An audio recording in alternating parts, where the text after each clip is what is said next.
عندنا ام احمد من النرويج. السلام عليكم. السلام عليكم. وعليكم السلام ورحمة الله. وعليكم السلام ورحمة الله وبركاته. أقدر أحكي ويا الشيخ؟ تفضلي الشيخ معك يسمعك. السلام عليكم شيخنا. وعليكم السلام ورحمة الله وبركاته. أنا هواي صار لي أخابر عليك بس ما أحصلك، والحمد لله والشكر جام حصلتك. أهلا وسهلا، حياكم الله. حياك. أنا بدي أحكي لك قصة صارت وياي من تحت المكة.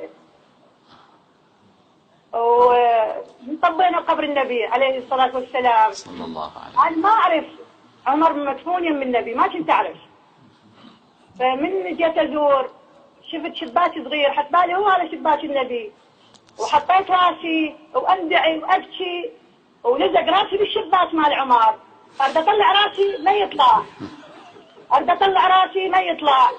بعدين يا ربي يا رب سهل علي خلي يطلع راسي. طلع راسي، سالت قلت لهم هاي ليش تدخل راسي بعد ما يطلع؟ اريد يطلع راسي ما يطلع. والرسول اقول له يا رسول الله خلي يطلع راسي بطلي.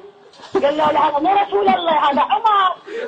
قلت صلى عليه كيف يقول اول شيء هي طبقت راسها وتندعي الي.